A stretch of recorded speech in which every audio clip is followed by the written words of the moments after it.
तो सबसे पहले दीप प्रज्वलन से प्रारंभ होता है। मैं DS science academy, DS Science Institute और बचपन पब्लिक स्कूल के श्रीमान डायरेक्टर श्री उमेश जी शर्मा सर और तीनों ही संस्थाओं के एकेडमिक डायरेक्टर श्री आशुतोष जी वर्मा जी से आग्रह करूंगा कि मां वीणा पाणी के समक्ष दीप प्रज्वलन कार्यक्रम का शुभारंभ करें। बाबूजी जो हमारे सभी के संरक्षक हैं, बाबूजी से भी आग्रह करूंगा कि दीप प्रज्वलन करने की कृपा करें।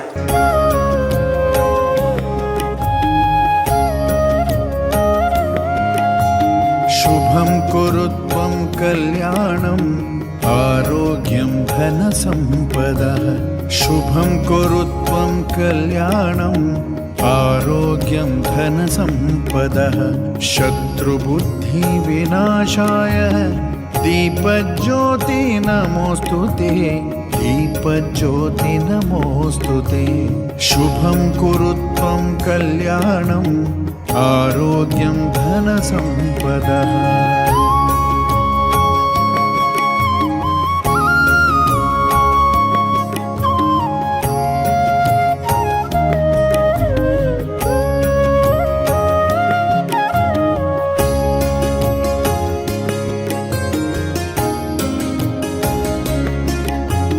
दीपज्योतिः परब्रह्म, दीपज्योति जनार्दनः। दीपज्योतिः परब्रह्म, दीपज्योति जनार्दनः। दीपो हरतु मे पापं, सन्ध्यादीप नमोस्तुते। शुभं कुरुत्वं कल्याणम् आरोग्यं धनसम्पदः।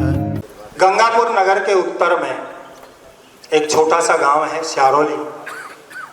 वहाँ श्री ओम प्रकाश जी शर्मा और माता सावित्री देवी के यहाँ 23 मई सन 1971 को श्री उमेश जी सर का जन्म हुआ।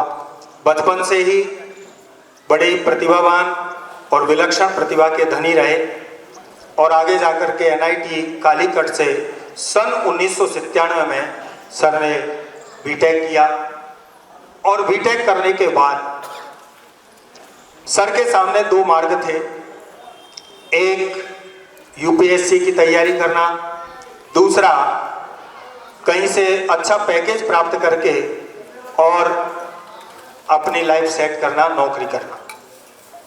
लेकिन इसी बीच गंगापुर नगर में सर के चाचा जी श्री डीसी जी सर जो तहसील में गवर्नमेंट जॉब में सर्विस करते थे, लेकिन अंग्रेजी का बहुत अच्छा ट्यूशन भी पढ़ाते थे। तो सर वहाँ चाचा जी के यहाँ पर रहे तो इनके अंदर का जो शिक्षक है वो जाग गया।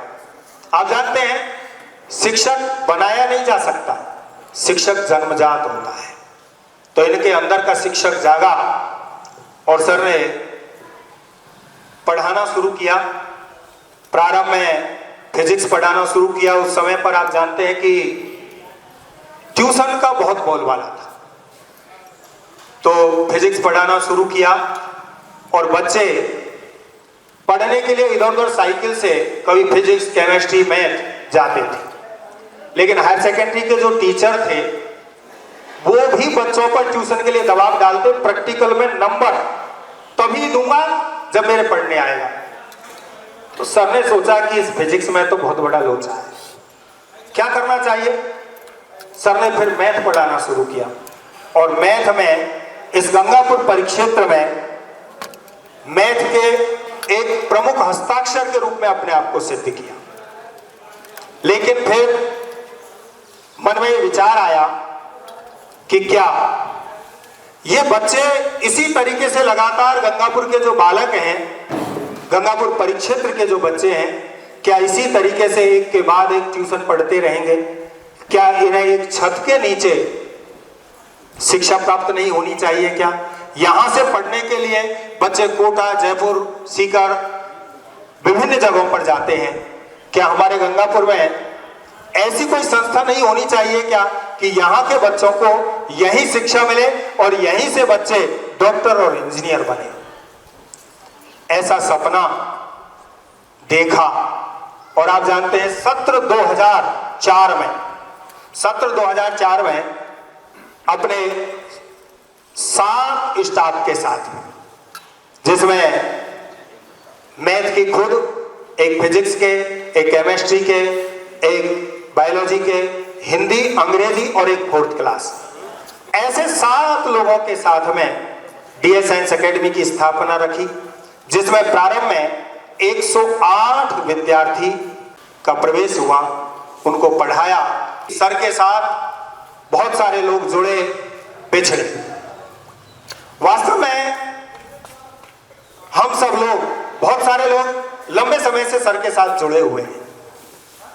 हमने ये देखा है कि तन, मन और धन से कभी भी आज तक ऐसा नहीं है कि किसी को पीठ दी हो। अभी हमने हाल ही कोरोना काल की विभीषिका को झेला है, और यहां तक कि बड़े बड़े जो संस्थान हैं, वहां से जो स्टाफ है वो 50% स्टाफ, 60% स्टाफ कम कर दिया। आप जानते हैं कोरोना काल में हमारा स्टाफ बढ़ा है घटने के बजाय, और समय पर हमारा जो भरण पोषण है, हमारे परिवार का जो भरण पोषण है, हमारी जो आजीविका है वो चलती रही है। यहाँ से नियमित रूप से निश्चित तिथि को हमें पेमेंट मिलता रहा है। ये अपने आप में एक बहुत बड़ी बात है। और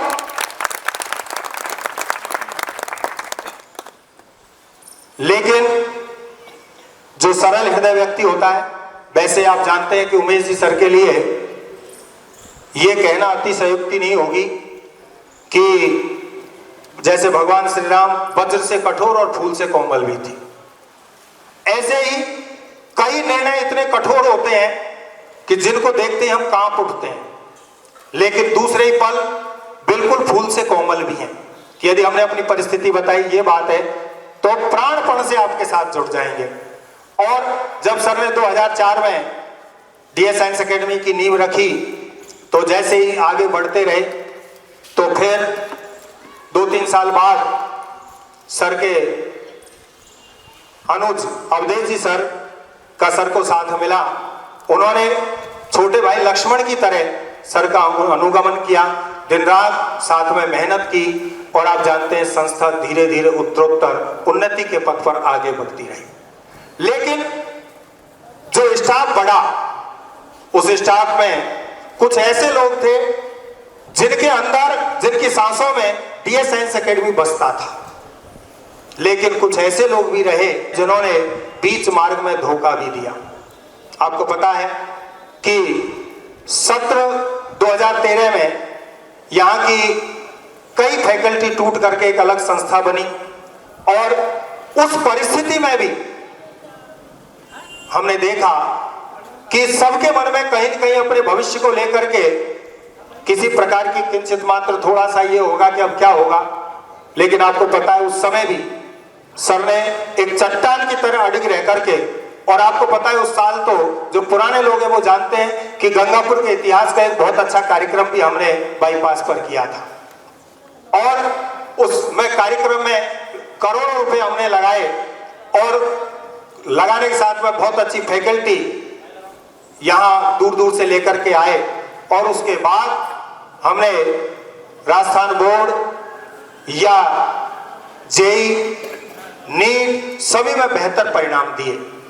और उन परिणामों के साथ कोरोना काल में जब लोग अपनी फैकल्टी को हटा रहे थे, उस समय आपको पता है कि हम इनके साथ एक मजबूत कंधा जोड़ा श्री आशुतोष जी वर्मा जी। और वैसे तो लंबे समय से सर से बात चल रही थी, लेकिन जैसे ही आशुतोष जी आए, तो आते ही आपको पता है एक बहुत बड़ी समस्या आई, और वो कोरोना के कारण लॉकडाउन लग गया। लॉकडाउन में किस तरीके से हमने ऑनलाइन क्लासें चलाई, किस तरीके से उस समस्या में चले। लॉकडाउन में जब हम घर से बाहर नहीं निकल रहे थे, उस समय उमेश जी सर, आशुतोष जी सर कभी जयपुर जा रहे हैं, कभी कहाँ जा रहे हैं, कहीं कहाँ जा रहे हैं, और आप जानते हैं कि उस व्यवस्था को दुरुस्त किया और ऑनलाइन व्यवस्था चलाई। उसी समय एक निर्णय लिया गया, जब कोई कल्पना नहीं कर सकता, बचपन पब्लिक स्कूल को लेने का,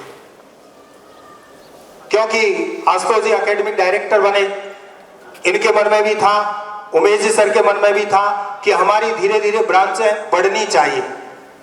उस समय जो बचपन स्कूल लिया गया था, आपको पता है कि ये स्कूल तभी लिया जा सकता है जब वहां छात्र संख्या बिल्कुल गौण हो, वहां की जो स्कूल संचालक है चलाने वाला चलाने में असमर्थ हो।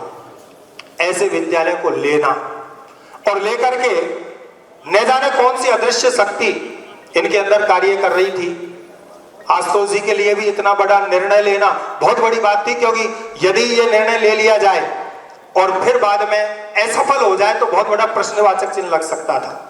लेकिन आशुतोष जी जानते थे कि हमारे पास एक ऐसी विलक्षण प्रतिभा है कि यदि उस प्रतिभा को यदि दूर जहां पर कोई मकान नहीं है, आबादी नहीं है, वहां पर भी यदि स्कूल उनको लेकर के दे दिया जाए तो वो वहां भी चलाने की प्रतिभा रख सकते हैं। श्री अवधेश जी सर, आप जानते हैं, उनको जिम्मेदारी दी और प्रथम सत्र में वहां पर 850 संख्या हुई।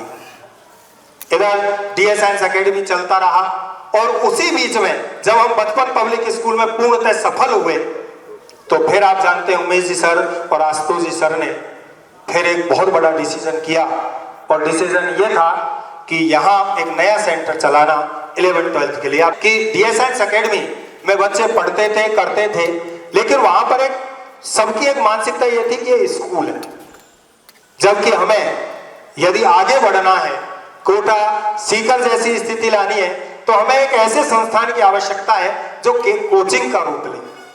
और उसके लिए आप जिस आज बिल्डिंग के समक्ष आप बैठे हुए हैं, यहाँ करोड़ों रुपए की लागत लगा करके और इस संस्थान को प्रारंभ किया। और प्रारंभ करना एक बहुत बड़ी चुनौती थी कि कहीं ऐसा नहीं हो जाए कि हम इसमें सफल हो जाएं।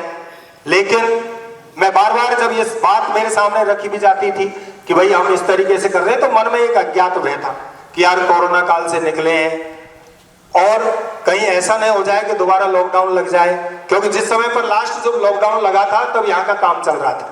एक सेंटर यहाँ भी चला गया था कोरोना काल में, तो उसको जब देखने के लिए जब मैं आता तो मेरे मन में भी ये था कि कहीं ऐसा नहीं हो जाए कि असफल हो जाए। लेकिन आज ये स्थिति है यहाँ पर कि बैठाने के लिए जगह नहीं है, इतने एडमिशन यहाँ पर हुए हैं। तो ये अपने आप में एक अड़िग आत्मविश्वास, अनुशासन, इन सब का परिणाम है। दूसरी बात, हम सभी का एक बहुत बड़ा नैतिक दायित्व बनता है, और नैतिक दायित्व यह बनता है कि हम सब इस तरीके का कार्य करें, इस तरीके से हम हिलमिल करके रहें, चाहे डीएस साइंस इंस्टीट्यूट है या डीएस साइंस एकेडमी है या बचपन पब्लिक स्कूल है। ये सभी जो संस्थाएं हैं, उन संस्थाओं के प्रति यानी उमेश जी सर के प्रति समर्पण भाव से इनको बड़ा भाई मान करके, इस संस्था को अपनी मान करके और दिन रात उत्साह के साथ हम आगे बढ़ते रहें। और मैं आपसे सत्य बता रहा हूं कि यदि इसी तरीके का अनुशासन हमारा होगा, इसी तरीके से हमारी शिक्षा की गुणवत्ता रहेगी, तो हम एक दिन पूरे हिंदुस्तान को जीत कर रहेंगे और पूरे हिंदुस्तान में हमारी संस्था का नाम होगा। आज जो संस्था 2004 में 7 लोगों से प्रारंभ हुई थी, आज 2022 में इस संस्था में 221 लोग कार्य करते हैं, 3 ब्रांचें हैं, 5000 से अधिक विद्यार्थी तीनों जगह पढ़ रहे हैं और 26 वाहन हैं। इस तरीके से संस्था चल रही है। अब मैं आमंत्रित करता हूं हमारी तीनों संस्थाओं के एकेडमिक डायरेक्टर श्री आशुतोष जी को कि आप आए।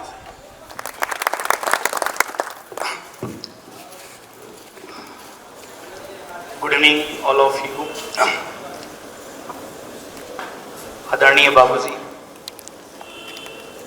Respected director sir Umesh Kumar Sharma sir, respected principal sir Shri Ashok Sharma sir, respected principal Abhishek Goyal sir,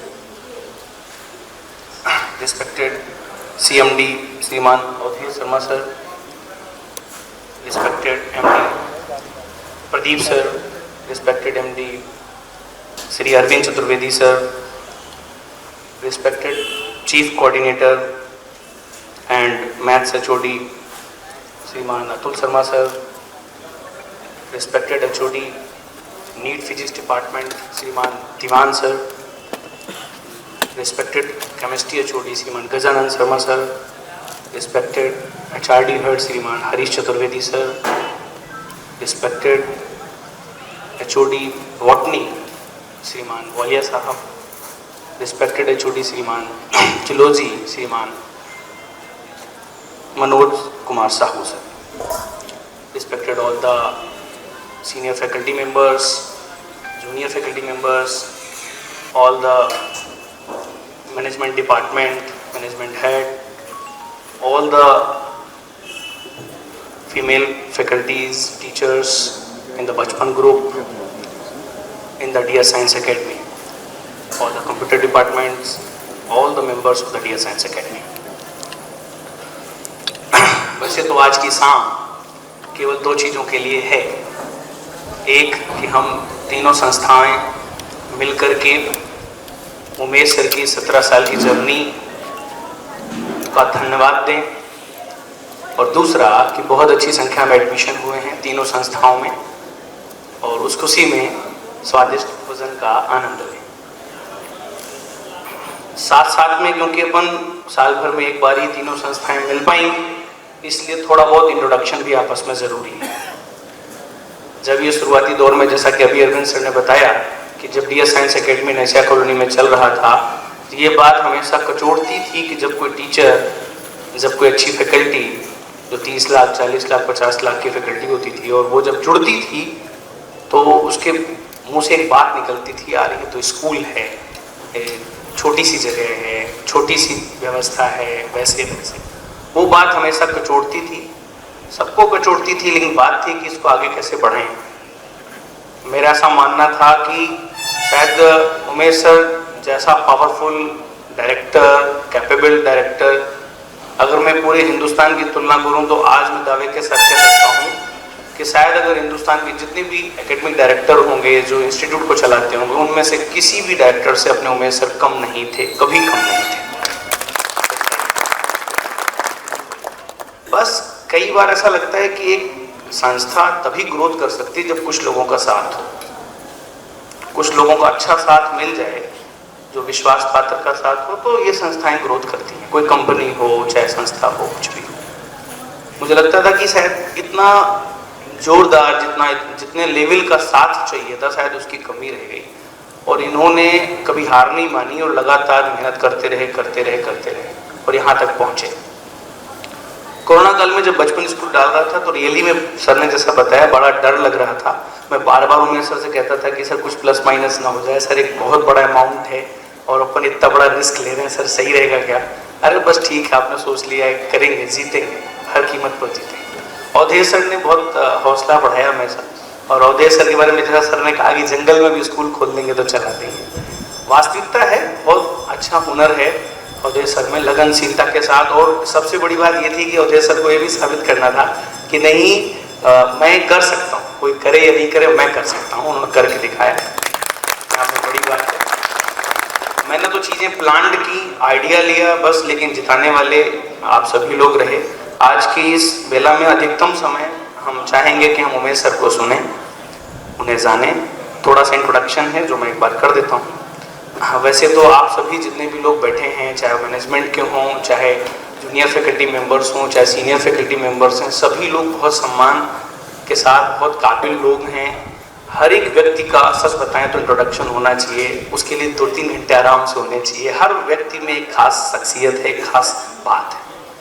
लेकिन अब आप भी समझते हैं कि अपन इतना बड़ा इंट्रोडक्शन आपस में मिलजुल के कर लेंगे, लेकिन कुछ पदाधिकारी लोग जिनको संस्था ने पद दिए हैं उनको जान लेना इसलिए भी ज़रूरी है कि जब आप उनसे मिलें तो आप उनको उस हिसाब से रिस्पेक्ट करें, उनकी उस तरह से वैल्यू करें।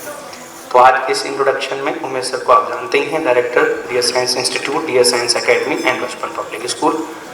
श्रीमान ओम प्रकाश शर्मा सर जो उमेश सर के पापा जी हैं, patron of the DS group हैं, संरक्षक हैं DS साइंस इंस्टीट्यूट के, DS साइंस एकेडमी के, बचपन पब्लिक स्कूल के।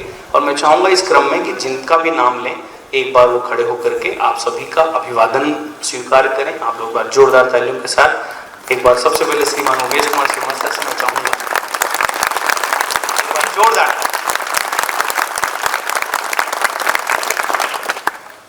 श्रीमान ओम प्रकाश शर्मा सर से मैं चाहूँगा एक बार जोरदार तालियां।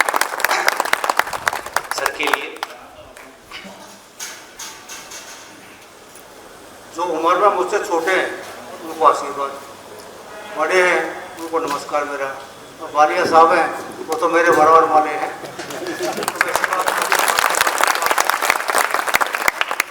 उमेश जी के सपने काफ़ी बड़े हैं, मैं जानता हूँ, तो मेरा बच्चा है।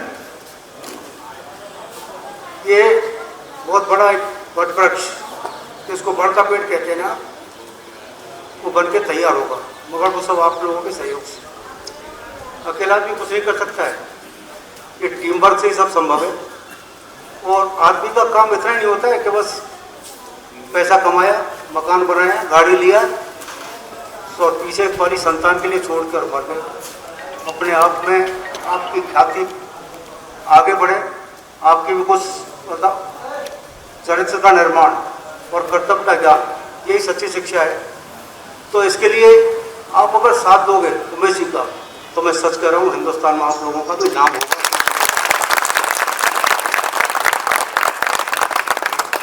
एक बड़ के टेटे में छोटे छोटे दाने होते हैं, देखा होगा आपने, सरसों के दाने से भी छोटे छोटे बहुत से दाने होते हैं उसमें, तो सब फलित नहीं होते हैं। वो कुछ परिस्थिति के हिसाब से जमीन माफिक नहीं आती है, पानी का हिसाब नहीं बैठता है, कुछ जानवर खत्म कर देते हैं, ये तो बड़ी बड़ होते हैं सब जगह। तो बड़ एक मजबूत पेड़ है, गुजरात में बड़ है, कभी बड़ बोला जाता है। आप 10-5 किलोमीटर के उसमें चले जाएं क्षेत्रफल में, तो वहाँ आपको बड़ी बड़, आपको ये पता नहीं चलेगा, सब एक से जुड़े हुए सब, और एक में से पैदा हुए, कबीर बड़ बोलते हैं उसको। तो ये संस्था इसी तरह से आप उसके खंभे हैं, और आपको इसी तरह से अगर तो देखो जो तूफान आता है बड़े बड़े पेड़ उखड़ जाते हैं, मगर विश्वास, सबका साथ, सबका विकास और सबका विश्वास, उमेश जी का सिद्धांत रहा है, रहेगा, मुझे विश्वास है।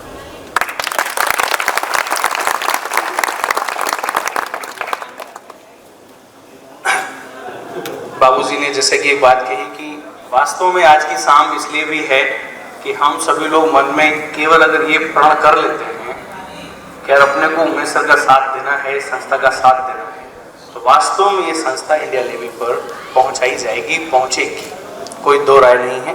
इसी क्रम में हम आगे बढ़ेंगे।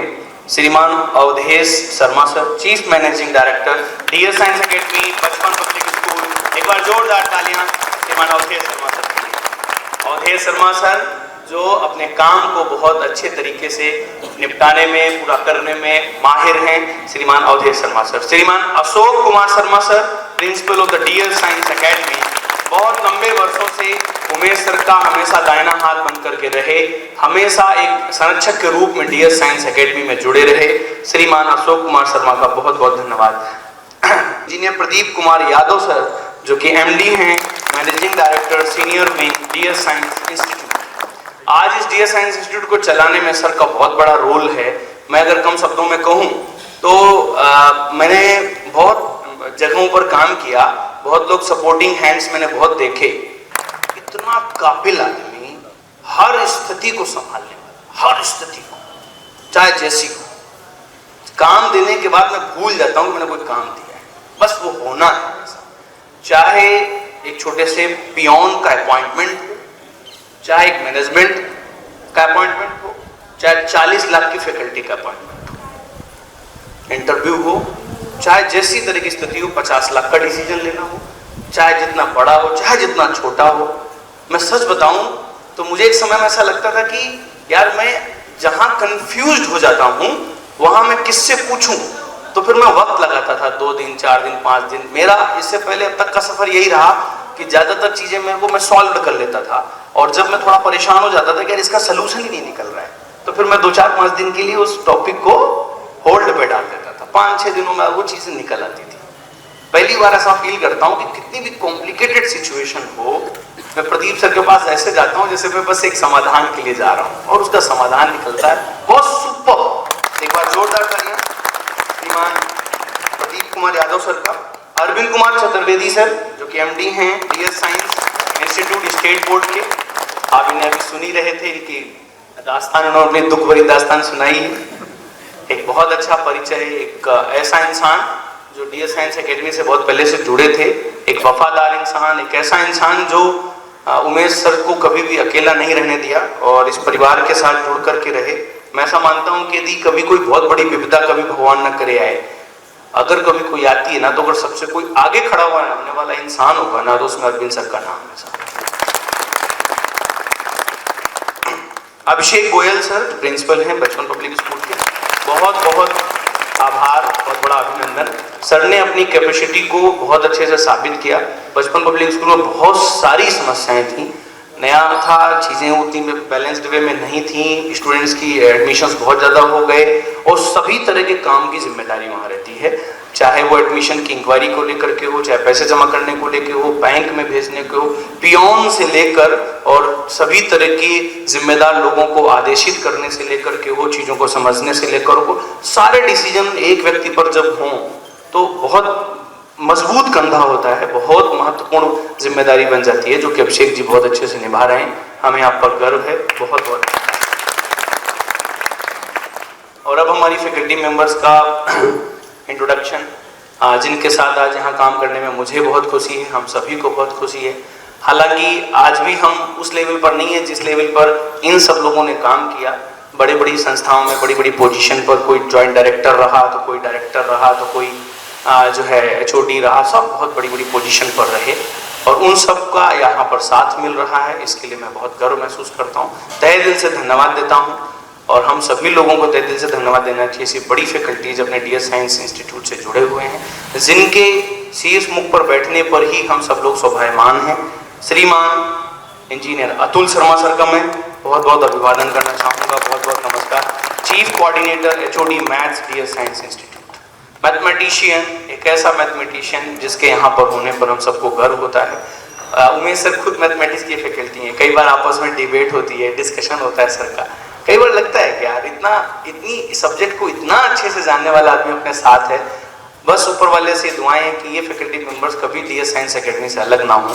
बहुत बहुत धन्यवाद श्रीमान अतुल शर्मा सर का। इसके बाद हैं श्रीमान इंजीनियर दीवान फौजदार साहब, बहुत बहुत अभिनंदन। श्रीमान दीवान फौजदार साहब का HOD फिजिक्स हैं, नीट डिपार्टमेंट में ज्वाइंट डायरेक्टर रहे बहुत बड़े इंस्टीट्यूट GCI के, और CLC में इन्होंने काम किया, PCB में काम किया, बहुत अच्छी अच्छी जगहों पर। सीकर के एक ज़माने में फिजिक्स के बहुत बड़े डॉन कहा जाते थे और बताते थे कि भाई फिजिक्स में जब सीकर में सर चलते तो जिस इंस्टीट्यूट को ज्वाइन करते थे 1000 बच्चा तो साथ में चलता था। बहुत बड़ी पोजीशन रही। मेरा ख्वाब था, मेरे सपनों में था कि भाई यार जब मैं सीकर काम कर रहा था तो मेरे ये था कि यार इतनी बड़ी बड़ी फैकल्टी कैसे तो पढ़ाती होगी, ऐसा क्या खास होता होगा यार। तो जब मैं सर से मिला कुछ सालों बाद, तो फिर सर को जाना तो लगा यार वास्तव हर तरह की पावर, हर तरह की कैपेसिटी, बच्चा चाहे जितना वीक हो, बच्चा चाहे जितना टैलेंटेड हो, चाहे 4 साल का रिपीटर हो, 10 साल का रिपीटर हो, बच्चे बैठे हों क्लास में, बच्चे के मम्मी पापा बैठे हों क्लास में, गजब टीचिंग, सब सेटिस्फाइड। मम्मी पापा भी 1.5 घंटे उठेंगे नहीं, समझ में आए चाहे नहीं, फिजिक्स आए चाहे नहीं आए, वैसा उठेंगे नहीं, उनको मजा आ जाएगा, उनसे फीडबैक का प्रभाव को लगेगा, मजा आएगा। ऐसी टीचिंग, क्लासिकल टीचिंग।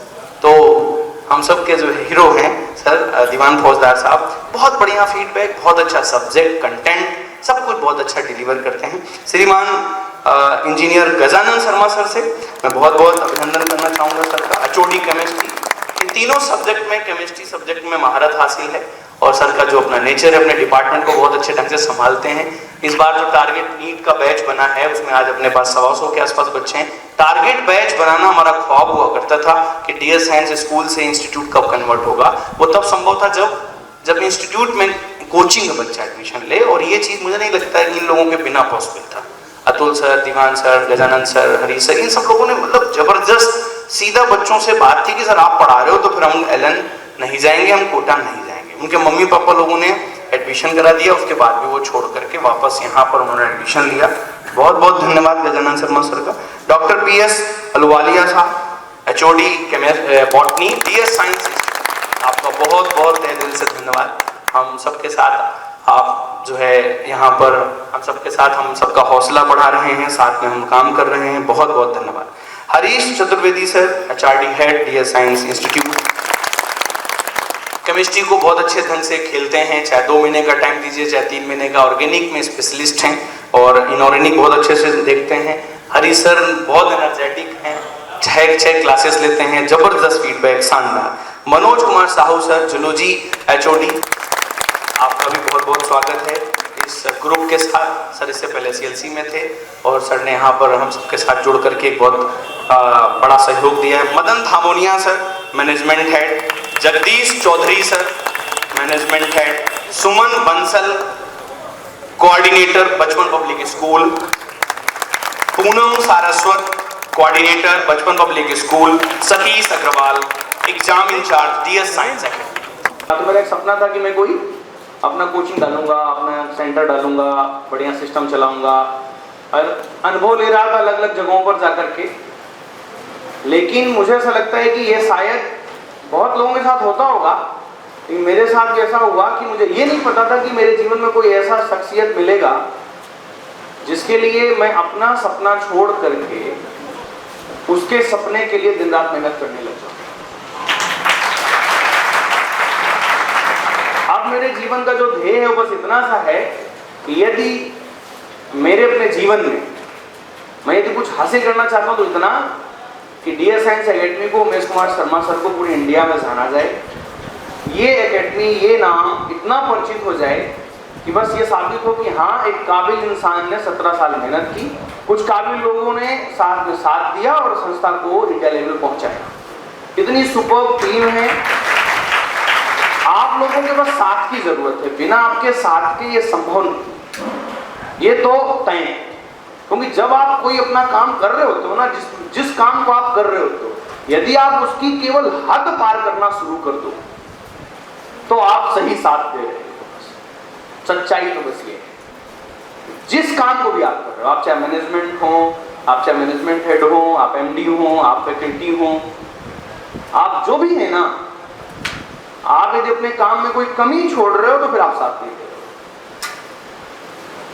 हो। एक ही मात्र तरीका है, एक फैकल्टी बढ़िया तरीके से क्लास ले ले, सुपर तरीके से, बढ़िया तरीके से डाउट डिस्कस कर दे, अपने बच्चे का हौसला बढ़ा दे, उसे मोटिवेट कर दे, उसका पर्सनल केयर कर दे। सबसे बड़ा साथ वही है। एक मैनेजमेंट अच्छे तरीके से बच्चे को ध्यान रख ले कि वो बच्चा पढ़ रहा है कि नहीं पढ़ रहा है। वो बच्चा नहीं पढ़ रहा तो उसके घर में उनके मम्मी पापा को अलर्ट कर दे। बस इतना अगर काम रोज का रोज करते ईमानदारी से तो वही साथ पूरा होगा।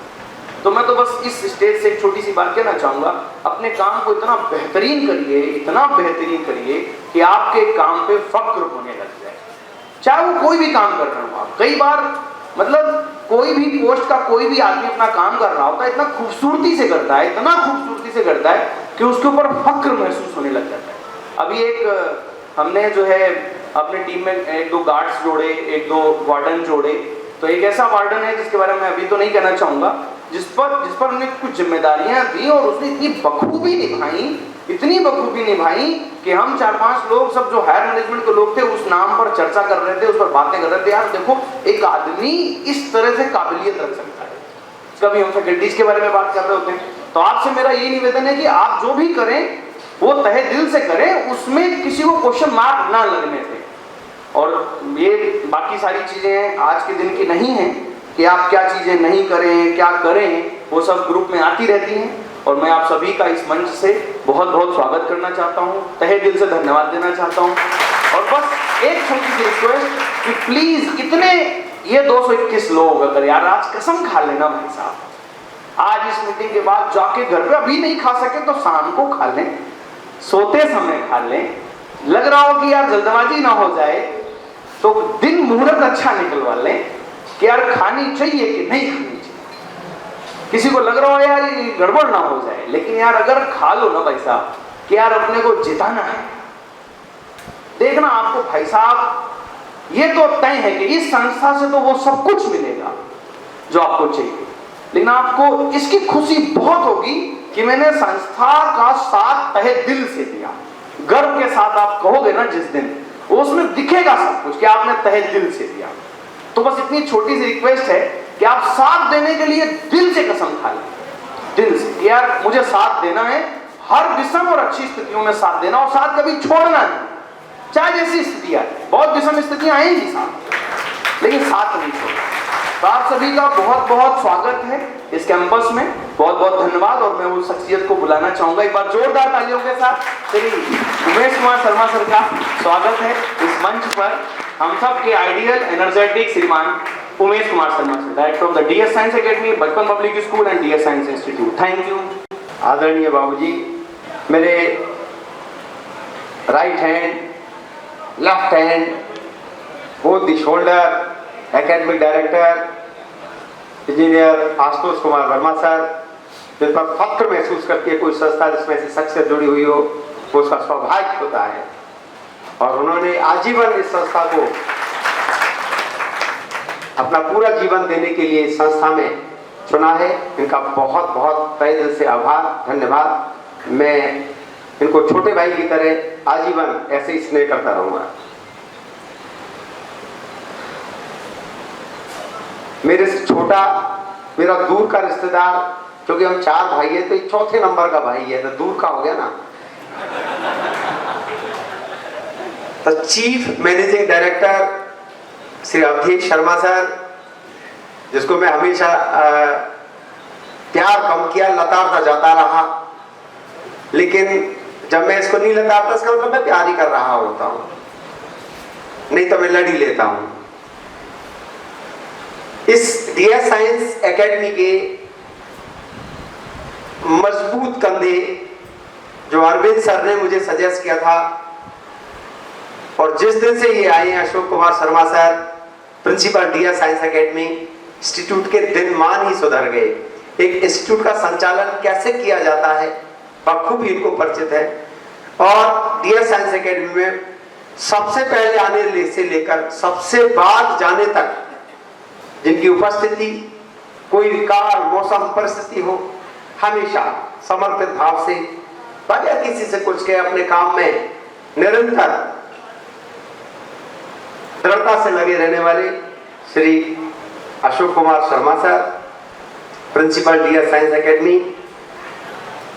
और सच कहूं तो मुझे डायरेक्टर कहना उस दिन से मुझे तौहीन लगने लग गया।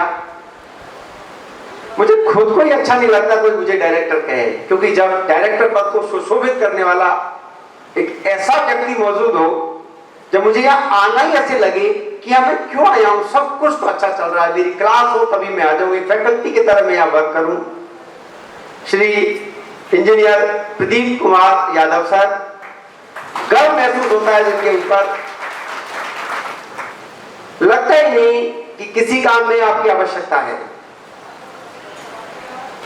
और जैसा आशुतोष सर ने बताया था, एक ऐसा शख्सियत जो हर मुसीबत में, हर पल, दिन हो रात हो, DS के संबंध में सोचने वाला। ऐसा लगता है कि मैं इनके लिए क्या कर दूं, लेकिन एक काम DS साइंस एकेडमी से हमारे द्वारा जो अच्छा हो गया वहां है कि इनके बच्चे को हमने डॉक्टर बना दिया। ऐसे managing director Shri Arvind Kumar Chaturvedi sir, सौभाग्य है संस्था का।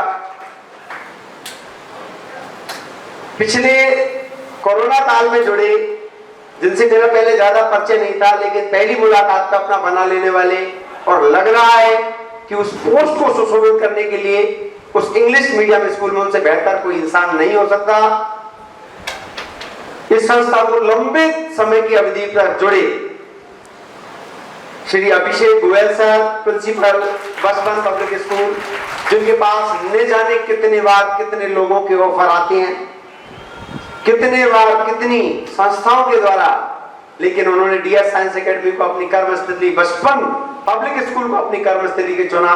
ये उनकी अब बहुत महती जिम्मेदारी है कि इसको एनलार्जमेंट करें, उसकी परिस्थितियों को और सुधारें, और गंगापुर सिटी जिस क्वालिटी एजुकेशन के लिए DS साइंस एकेडमी को जाना जाता है, हमने अभिभावकों से बहुत सारे कमिटमेंट किए कि हम through out English medium school देंगे, लेकिन अभी उसमें बहुत सारी कमियां हैं। तो मुझे पूरा विश्वास है कि श्री अभिषेक सर इन चीजों को बहुत बारीकी से देख रहे होंगे। हमारे chief coordinator, head of department maths, अगर मैथमेटिक्स में ऐसा लोग कहते हैं कि मैं मैथमेटिक्स बहुत अच्छा पढ़ाता हूँ, किसी से पूछो गंगापुर सिटी में, जिले में, और सर आप मैथमेटिक्स बहुत शानदार पढ़ाते हो, बच्चे भी आगे कहते हैं, लेकिन जहां मैं नतमस्तक हो जाता हूँ न जिसके सामने, वह श्री अतुल कुमार शर्मा सर, सब्जेक्ट की गजब नॉलेज। और मुझे लगता है कि लोग मेरी अनावश्यक क्यों तारीफ करते हैं, काश ये गंगापुर सिटी में अगर पहले हुए होते तो मुझे इनसे ज्वेलसी होती, क्योंकि मुझे कोई नहीं जान पाता। ऐसे engineer Atul Kumar Sharma sir, head of department DS Science institute. एक बहुत बड़ी समस्या अगर आप समझते हो मेडिकल डिपार्टमेंट में, तब वह होती है फिजिक्स। फिजिक्स का अगर 3-4 बार अगर किसी नीट वाले बच्चे से नाम ले लिया जाए तो उसकी तबीयत खराब होना स्वाभाविक है। ऐसी शख्सियत जो नीट फिजिक्स में उस दावे के साथ पढ़ाती हो कि चाहे उसके जूलॉजी बॉटनी में कैसे मार्क्स आएंगे डजंट मैटर, सबसे बढ़िया मार्क्स अगर लेके आएगा तो वह लेके आएगा फिजिक्स में। एक होनहार विद्वान मेरे साथ ही इंजीनियरिंग किए हुए, बड़ी बड़ी संस्थाओं में बहुत उच्च पदों पर कार्य किए हुए, इस संस्था को अपनी कर्मस्थली के रूप में लंबे अवधि के लिए चुनने पर मैं इंजीनियर दीवान फौजदार सर का बहुत स्वागत करता हूं, अभिनंदन करता हूं। इस संस्था में केमिस्ट्री जिस दिन से हमारी संस्था खुली, 7 जिसमें मेंबर्स थे, आज भी उनमें से 3 मेंबर्स एज इट इज संस्था में काम कर रहे हैं। फिजिक्स भारद्वाज जी, मैथमेटिक्स मैं, और biology doctor Manoj Sharma sir, जो डे 1 से डीएस साइंस एकेडमी के साथ है। एक डिपार्टमेंट जो हमें अछूता रहा केमिस्ट्री निश्चित रूप से हमारी 1 साल बाद ही समस्या शुरू हो गई, और केमिस्ट्री लगातार एक इंस्टीट्यूट के लिए समस्या ही रहती है, मेरा ऐसा मानना है। लेकिन जब से हमारे हेड ऑफ डिपार्टमेंट, तीनों, केमिस्ट्री एक सब्जेक्ट नहीं माना जाता, फिजिक्स एक सब्जेक्ट होता है, जूलॉजी एक सब्जेक्ट होता है, बॉटनी एक सब्जेक्ट होता है, केमिस्ट्री एक सब्जेक्ट होता है। केमिस्ट्री 3 सब्जेक्टों की तरह देखा जाता है, और जो तीनों सब्जेक्टों में महारत हासिल करने वाले बच्चों में चाहे थे इंजीनियर गजानन शर्मा सर, बहुत बहुत स्वागत उनका, और मेरे पिता बहुत अनुभव रखने वाले, जिनके सानिध्य मात्र से ही हम सबका भला होता रहता है, उनकी इस उम्र में क्रियाशीलता देखकर नव युवक शर्मा जाते हैं। ऐसे हमारे head of department doctor PS Ahluwalia sir, botany head of department, एक ऐसी शख्सियत जो केवल इस शहर से बिलोंग करती है। अभी तक जितने भी आदमी थे वो आउट ऑफ स्टेशंस, कोई बिहार, कोई उड़ीसा, कोई यूपी, अलग अलग जगहों से थे।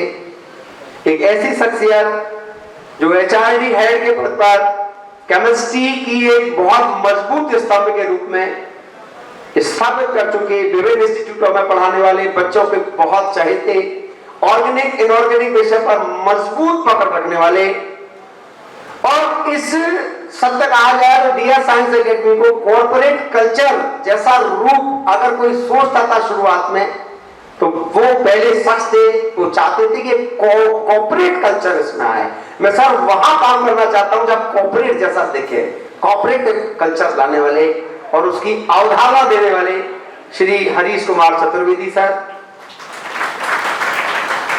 जूलॉजी मेरे नीट में मेरे सिलेक्शन को रोक देने वाला सब्जेक्ट, बॉटनी बहुत अच्छा किया, केमिस्ट्री बहुत अच्छा किया, फिजिक्स बहुत अच्छा किया, जूलॉजी में थोड़ा कम रह गया, इसलिए डेंटल या पशु चिकित्सक बनने जा रहा था। उस सब्जेक्ट को मैं विशेष सम्मान देता हूं, जूलॉजी सब्जेक्ट को, क्योंकि जिसने मुझे डरा के रखा, लेकिन मैं चाहता कि ये डर हमारे बच्चों में न रहे, इसके लिए मैं धन्यवाद देता हूं एक होनहार विद्वान, जिन्होंने विभिन्न संस्थाओं में बहुत अच्छी रैंक देकर के नीट के बच्चों को क्वालिफाई किया है। और जिस दिन से इन्होंने यह संभाला है, जूलॉजी कोई एक समस्या हमारे लिए नहीं रह गई है। मैं स्वागत करता हूं श्री मनोज कुमार साहू सर का। बहुत बहुत धन्यवाद सर। हमारे मैनेजिंग हेड, जब डीएस साइंस इंस्टीट्यूट स्कूल खोला गया था, तो जिस स्कूल में हमारा दूसरा साल बीता, नवीन सीनियर सेकेंडरी स्कूल में, उस संस्था में नवीन में एक शख्सियत काम करती थी जो हमारे और नवीन स्कूल के बीच में कोऑर्डिनेटर का काम संभालती थी। और हमको बहुत उनसे सहयोग मिलता रहता था। और संयोगवश उन्होंने डीएस साइंस एकेडमी को अपनी कर्मस्थली के रूप में चुना। मैं बहुत दिनों से सर के समर्पण भाव से परिचित हूँ। कभी किसी काम में लगा दूं, Shri Madan ji Dhamonia sir, management head, DS Science Institute, और मेरे बचपन का साथी लंगोटिया, जो बीच बीच में कभी कभी कहीं कहीं डिस्टर्ब हो गया, लेकिन अब आजीवन के लिए इस संस्था में जुड़ने वाला। और इस संस्था में छोटी छोटी घास लगाना हो, वहां पानी की बूंद टपक रही है, वहां सफाई नहीं हुई, किसी को पता नहीं होता। और उन सब की छोटी छोटी बारीकियों का ध्यान रखने वाले। बच्चे बाहर निकल रहे हैं तो कोई कुछ नहीं कह रहा है, कोई दिक्कत तो नहीं है। Shri Jagdish Chaudhary sir, management head, उनका भी बहुत बहुत स्वागत। और जिनसे मैं बहुत ज्यादा परिचय नहीं हूं, लेकिन नाम मैंने बहुत सुना हुआ है। और एससी हमारी कोऑर्डिनेटर बचपन पब्लिक स्कूल की सुमन बंसल सर, मैं अपेक्षा करता हूं कि इनके कोऑर्डिनेशन में बचपन स्कूल उत्तरोत्तर ऊंचाइयों पर पहुंचेगा और एक नई बुलंदी के साथ गंगापुर सिटी में बचपन स्कूल को जाना जाएगा, कि जहां प्योर इंग्लिश मीडियम एनवायरनमेंट जहां होगा। मैं उस दिन आप सब स्टाफ को, जिस दिन मुझे प्योर इंग्लिश मीडियम जहां हिंदी बोलने पर पाबंदी होगी, उस दिन मैं आपको मेरी तरफ से एक स्पेशल सम्मान दूंगा। आप उस दिशा में जरूर प्रयासरत रहिए मैडम। ऐसी सुमन मैडम का बहुत बहुत हार्दिक स्वागत। और इनके साथ कोऑर्डिनेटर पद पर मिसेस पूनम सारस्वत जो इनका साथ दे रही हैं, उनसे भी मैं यही रिक्वेस्ट करूंगा कि मुझे जल्दी वह दिन दिखाएं जब बच्चा अपना फ्लुएंट इंग्लिश में हो। और हमारे एग्जाम इंचार्ज, कब टेस्ट होने, कब एग्जाम लगनी है, उन सबको संभालने वाले, और विभिन्न न केवल उनके साथ बल्कि कई अन्य क्रियाकलापों में भी अपना पूरा साथ देने वाले अवधेश सर के right hand Shri Satish ji Agarwal, exam in charge, इन सभी का मैं इस एकेडमी में स्वागत है, अभिनंदन है। यहाँ पर पधारे हुए विराजमान डीएस साइंस एकेडमी की ऐसी शख्सियत जिनकी क्षमताएं,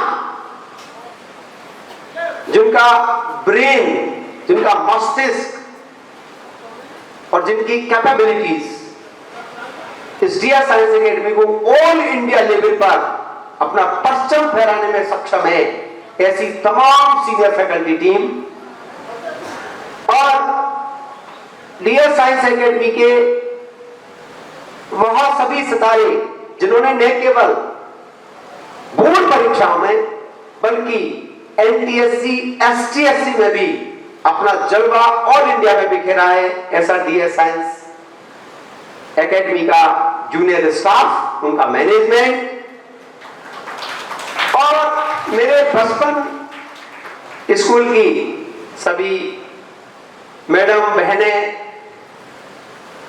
इस प्रांगण में उपस्थित सभी विभिन्न डिपार्टमेंटों के कर्मचारी, चाहे इलेक्ट्रिसिटी हो, चाहे कंप्यूटर ऑपरेटर हो और चाहे मैनेजमेंट से लेकर हो, मेरे सभी फोर्थ क्लास, मेरे सभी ड्राइवर, कंडक्टर, जो निश्चित रूप से इस इंस्टीट्यूट में चाय भी पीने नहीं आते, लेकिन इनका समर्पण है कि ये संस्था बखूबी रूप से चल रही है।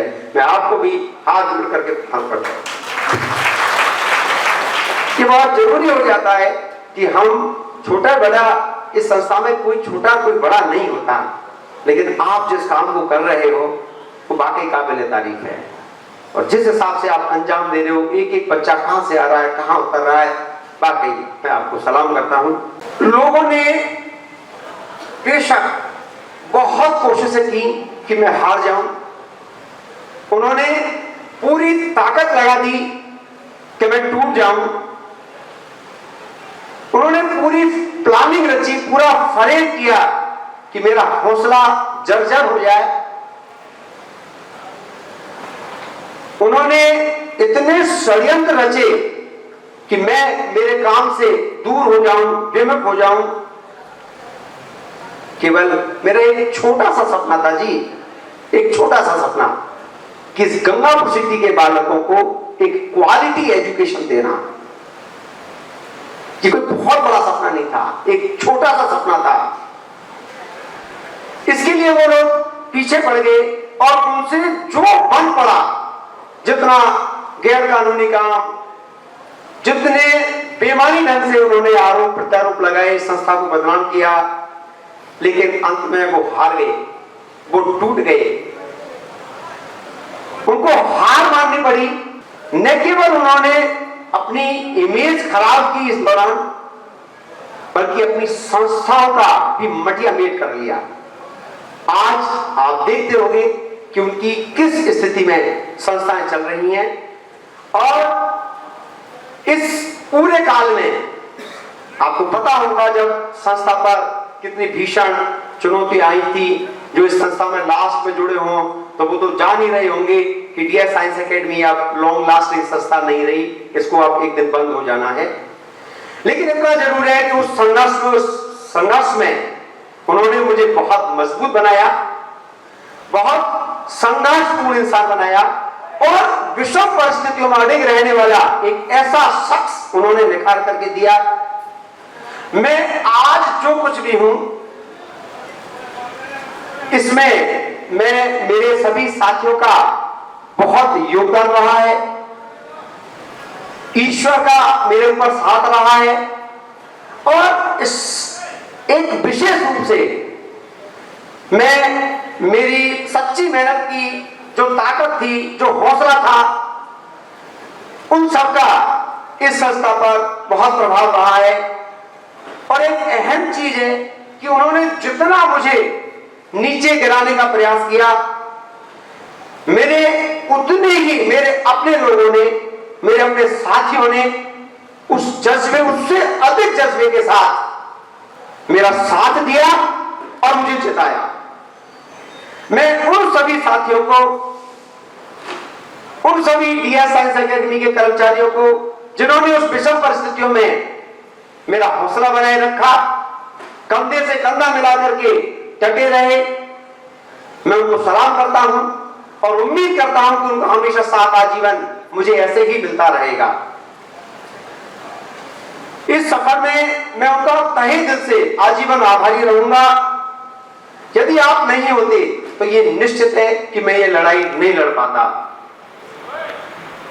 इस लड़ाई में, इस संघर्ष में एक बात जरूर पता चली कि जब आप नेक काम कर रहे होते हैं, जब आप एक अच्छे ध्येय की ओर बढ़ रहे होते हैं, तो निश्चित रूप से कुछ लोग, कुछ चुनौतियां बन करके, बाधा बन करके आपके सामने खड़े हो जाते हैं और ये सोचते हैं कि अंत में ये लोग हार मान जाएंगे और ये सब काम जो गंगापुर सिटी के हित में है, इस परिक्षेत्र के हित में है, उनसे ये विचलित हो जाएंगे। ये उनकी बहुत बड़ी भूल थी कि उन्होंने जितना प्लानिंग, जितना पैसा एक संस्था को बदनाम करने के लिए, मुझे व्यक्तिगत बदनाम करने के लिए जितना किया, उसकी अगर जितनी निंदा की जाए वह निश्चित रूप से कम है। लेकिन इतने बच्चों का विश्वास, इतने अभिभावकों का संबल हमेशा मेरे साथ रहा। उस भीषण काल में भी सब लोगों ने एकजुट होकर के संस्था का मोटिवेट बनाए रखा और आज संस्था जिस रूप में, जिस मुकाम पर जो पहुंची है, उन सभी में मेरे सभी साथियों का, मेरे सभी शुभचिंतकों का, मित्रों का और आप सभी का प्रत्यक्ष और अप्रत्यक्ष रूप से हमेशा सहयोग रहा। मेरा ईश्वर हमेशा मेरे साथ रहा और मैं तो अभी भी ईश्वर की कृपा को, कई बार जब मैं आशुतोष सर से बात कर रहा होता हूं, कई चुनौतियां जब आती हैं तो हम लोग ये देखते हैं कि ईश्वर प्रत्यक्ष मदद कर रहा है, साक्षात मदद कर रहा है। और ऐसा एक वाक्य नहीं है, ऐसे मैं आपको कई वाक्य बता सकता हूं इन्हीं 2 सालों में। जब आप एक अच्छे नेक काम को कर रहे होते हैं, एक पवित्र उद्देश्य को पीछे जब चल रहे होते हैं, तो निश्चित रूप से ईश्वर आपका हमेशा साथ देता है। और आज तो मेरे पास इतनी सक्षम और मजबूत टीम मौजूद है, मैं ईमानदारी से कहता हूं कि आज एक एक शख्सियत इस संस्था में जो मौजूद है, जो उनकी प्रतिभा है, जो उनकी क्षमता है, वो इस गंगापुर सिटी के डीएस साइंस एकेडमी को न केवल इस परिक्षेत्र में बल्कि पूरे जिले और राजस्थान में एक अद्वितीय इतिहास रखने में सक्षम है। मैं उस प्रतिभा को, ऐसी टीम को सलाम करता हूं। ये वही लोग थे जिन्होंने मुझे प्रेरित किया कि मैं कुछ अच्छा करूं। ये वही लोग थे जिन्होंने मुझे बहुत मेहनत करने के लिए प्रेरित किया। ये वही लोग थे जिन्होंने मुझे इतनी सक्षम टीम बनाने पर मजबूर किया। ये वही लोग थे जिन्होंने मुझे इतने ऐतिहासिक परिणाम बनाने को मजबूर किया कि मैं और मेरी संस्था उनको ये दिखा सके कि आपके जो कुत्सित प्रयास है वो हमारी मेहनत, हमारे समर्पण, हमारी एकता के आगे सब अधूरे हैं। आपको पुनः एक बार मैं धन्यवाद और सलाम करता हूं आपके जज्बे को। मैं हमेशा से एक बात मानता आया हूं, जब कुछ लोग आपको हराने का प्रयास करें, जब आपको लगे कि आप हार जाने वाले हो, टूट जाने वाले हो, तो मैं आपसे कहना चाहूंगा कि आप हौसला मत हारना, क्योंकि आपको इस दौरान ऐसी शख्सियत, ऐसे लोग मिलेंगे मदद करने वाले, आपके साथ खड़े होने वाले, जो उनसे भी अधिक प्रतिभावान होंगे, उनसे भी अधिक क्षमतावान होंगे। आपको धैर्य रखकर अपने काम को नितांत रूप से अच्छे मन से करने की आवश्यकता होती है। आज इस टीम में जो शख्सियत आज गंगापुर सिटी में जो मौजूद हैं, जो सीनियर फैकल्टी टीम और हमारी जूनियर फैकल्टी टीम में जो क्षमताएं हैं, ये डीएस साइंस एकेडमी के एक ईमानदार प्रयास को न केवल राजस्थान में वरन इस संस्था को एक ईमानदार संस्था के रूप में जाना जाए, एक ऐसी संस्था के रूप में जाना जाए कि जो क्वालिटी एजुकेशन देने में सक्षम हो। ऐसी टीम हमारे पास मौजूद है और निश्चित रूप से कि मेरा पूर्ण विश्वास है कि मेरी पूरी सक्षम टीम आने वाले परिणामों में अपना डीएस साइंस एकेडमी का नाम एक स्वर्णाक्षरों से लिखा जाएगा, ऐसी मुझे पूर्ण उम्मीद और आशा है।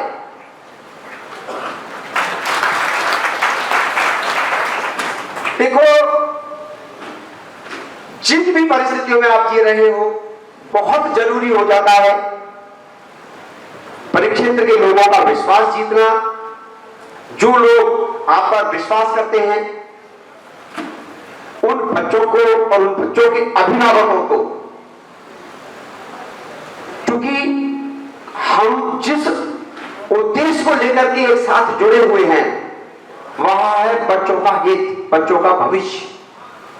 चाहे बचपन स्कूल हो, चाहे डीएस साइंस एकेडमी हो, चाहे इंस्टीट्यूट हो, बच्चों के हित को सर्वोपरि रखते हुए आपको, पूरे मैनेजमेंट को, एक एक व्यक्ति को ईमानदारी से, पूर्ण कर्तव्यनिष्ठ भाव के साथ काम करना है, कड़ी मेहनत करनी है। और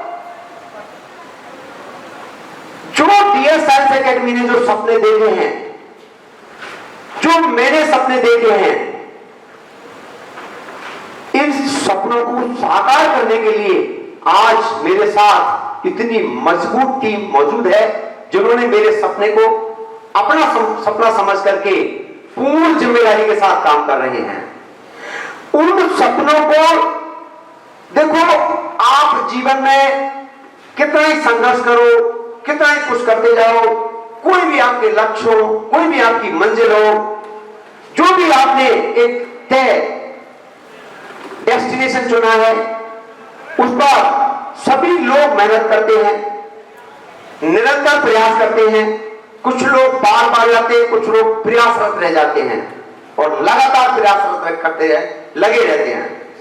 लेकिन मेरा मानना है कि इस जर्नी में सबसे महत्वपूर्ण जो हो जाता है वह है कि आपको ऐसे लोगों का साथ, ऐसे लोगों का विश्वास, ऐसे लोगों की मेहनत जो मंजिल को जीतने से ज्यादा भी मायने रखती है, कि आपके साथ कुछ जुड़े हुए ऐसे साथी आपके साथ अपने सपनों को जीने के लिए लग जाते हैं, तो आपको फख्र महसूस होता है जो आपके सपनों को अपना सपना बना करके जीते हैं और संस्था को उस मुकाम पर देखना चाहते हैं जिस पर वो होनी चाहिए। एक अच्छी क्वालिटी एजुकेशन, ऐसे सपने को जब जीने वाले लोग 2, 4, 10, 20 जितनी बड़ी संख्या में आपके साथ में जुड़ जाएंगे, निश्चित रूप से यह संस्था, यही संस्था नहीं, कोई भी संस्था, एक्चुअल में लोग मेरे से पूछते हैं कि सर ऐसा आपने क्या है कि लोग आपसे जुड़ना चाहते हैं, लोग इस संस्था के करीब आना चाहते हैं, इस संस्था पर विश्वास करना चाहते हैं। मेरा मानना यही रहा है कि जब एक संस्था को लीड करने वाले व्यक्ति ऐसा हो जो अपने सहयोगियों का, अपने साथ काम करने वाले तमाम शिक्षकों का या मैनेजमेंट का पूरे जी जान से, ईमानदारी से, बगैर ऑर्डर दिए, बगैर अपनी बात थोपे, उनको ये जताए बिना कि वह एक कर्मचारी है, अगर ईमानदारी से उनको परिवार का सदस्य मानते हुए काम करे, और यदि वो ऐसा नहीं करता तो समझ लेना कि लोग आपको उतने मन से नहीं जुड़ पाएंगे, आपके सपने को वो अपना समझ करके नहीं जिएंगे। आज संस्था के पास ऐसी लंबी फेहरिस्त मौजूद है, यदि इनका साथ नहीं होता तो डीएस साइंस एकेडमी, आज डीएस साइंस एकेडमी के पास लगभग 5000 प्लस विद्यार्थी, 3 संस्थाएं और 221 सहयोगी जो इस सपने को, मेरे सपने को अपना समझ करके जी रहे हैं, इस सपने के लिए सर्वस्व अपना लगा के बैठे हैं। मैं देखता हूं कि वो दिन सुबह, दिन उगने से लेकर के शाम और बल्कि रात 12 बजे तक अनवरत काम करते रहते हैं। मैं नतमस्तक हूं आपकी क्षमताओं के आगे, आपके समर्पण के आगे। मैं स्वयं इस बात का साक्षी हूं कि जिस प्रकार से अब बच्चों के साथ मेहनत हो रही है, जिस हिसाब से एक संस्था में सब तरह के बालक मौजूद होते हैं, एक एवरेज बालक, कमजोर बालक, बहुत होनहार बालक। एक संस्था,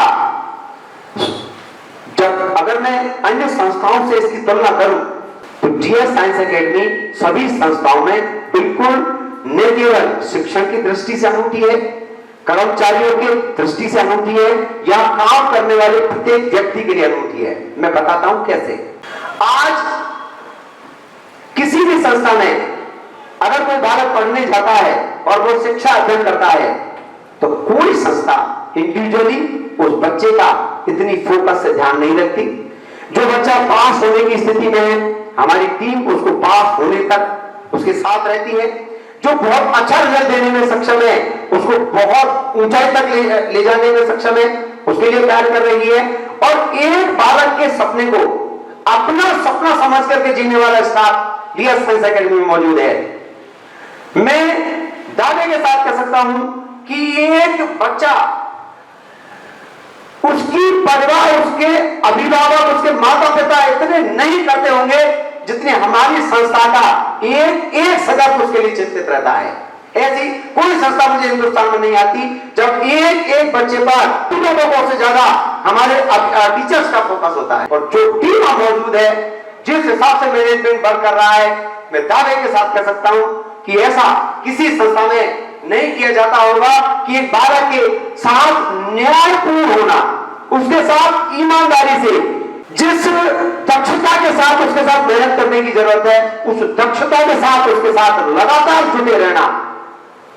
कई बार मैंने मेरे साथियों को देखा है काम करते हुए, उनको 12 बजे तक लगातार क्लास होती है, 1 बजे से दूसरी शिफ्ट शुरू होती है, उस दौरान खाने का टाइम मिलता है, उस दौरान भी डाउन काउंटर पर बैठे हुए, मुझे पता है कि इन्होंने नाश्ता नहीं किया है, मुझे पता है ये सुबह से केवल चाय पी रहे हैं। मैं कई बार देखता हूं, उनको महसूस करता हूं।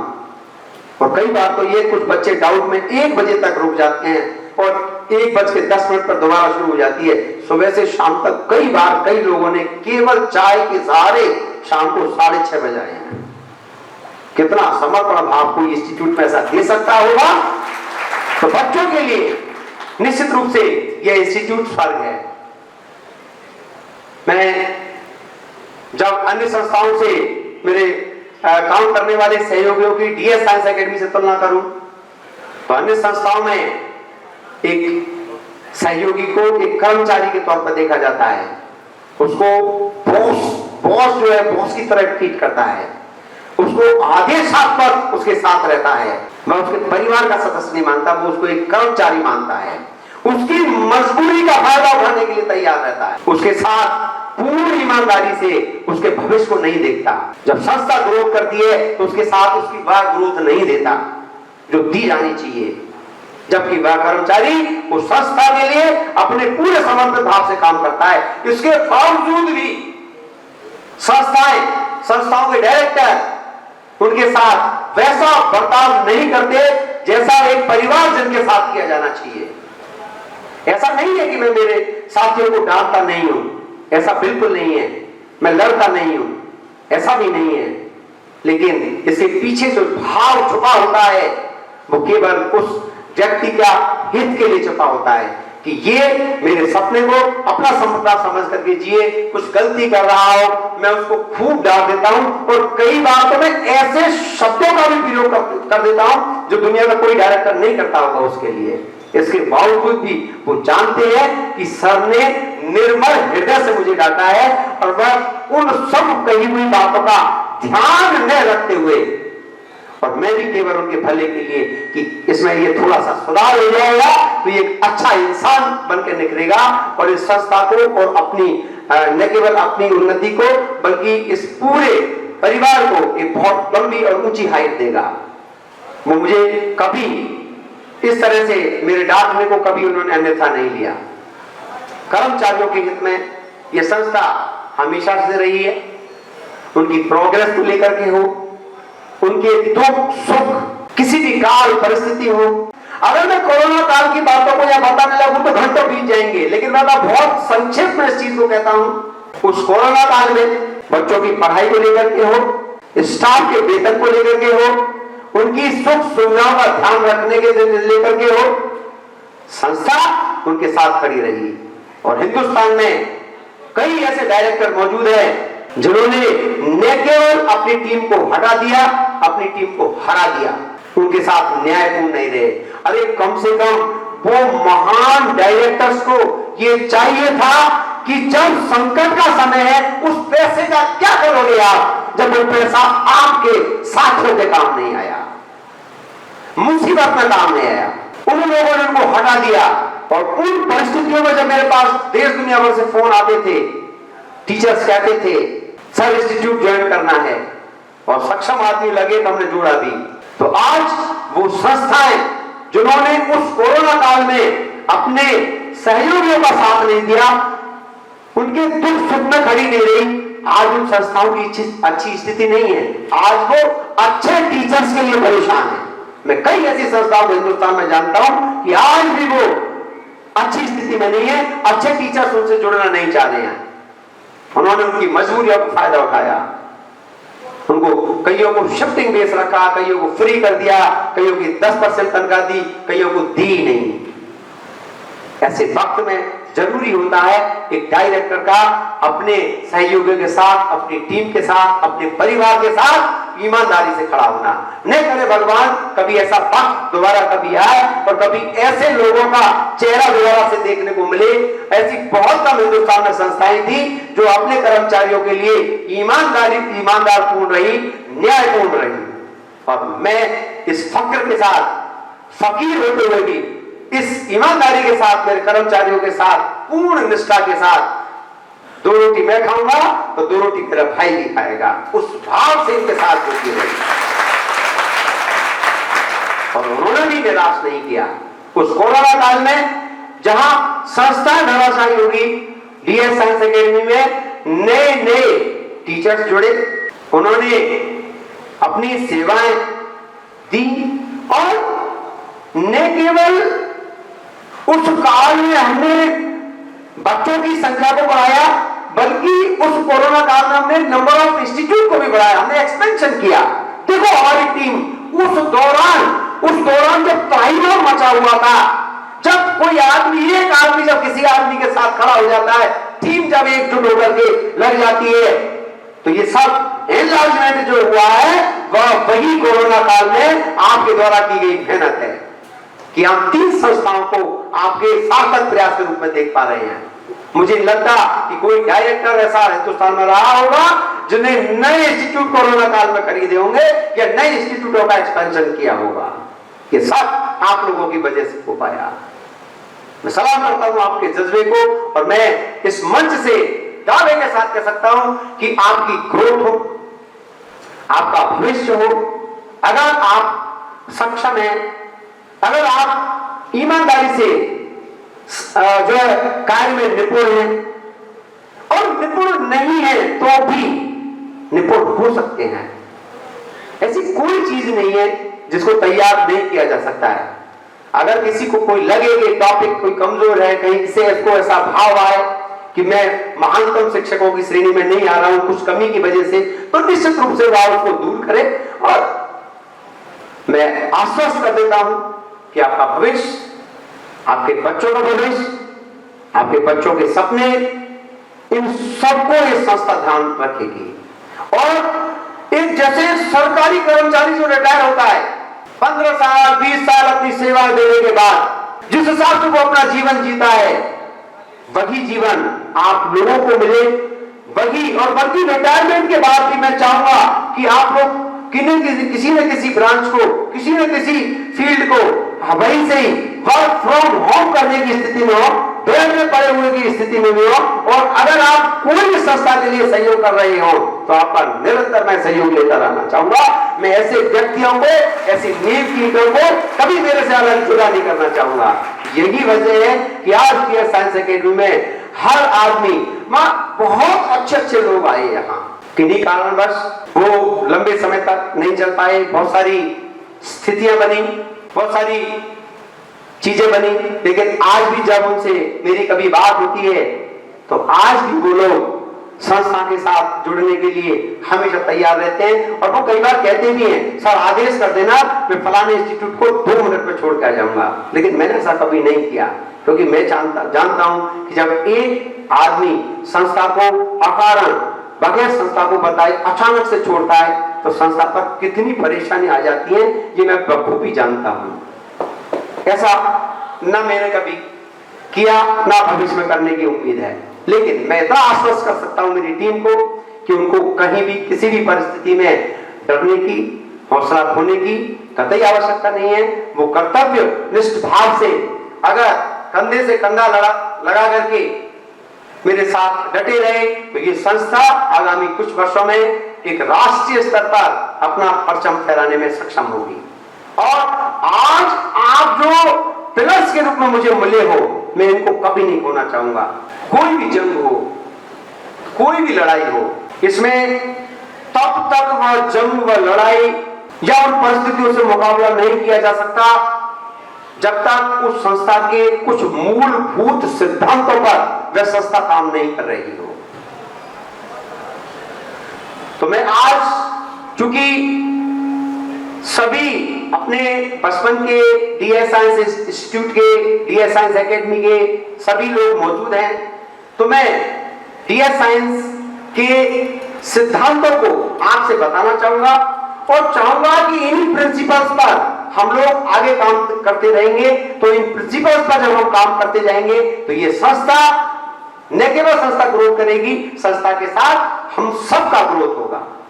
आज हो सकता है कि जो है कुछ लोग जो मैनेजमेंट में काम कर रहे हो या कोई सब्जेक्ट पढ़ा रहे हो सकता है कि 2023 में वो किसी जगह का बहुत बड़ा मैनेजमेंट संभाल रहे हो।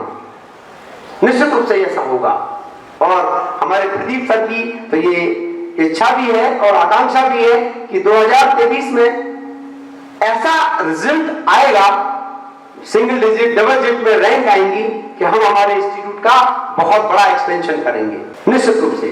तो जिन सिद्धांतों की मैं जो बात कर रहा हूं, जिस पर ये डीएस साइंस एकेडमी चलती है, उसमें सबसे बहुत जरूरी हो जाता है एकता।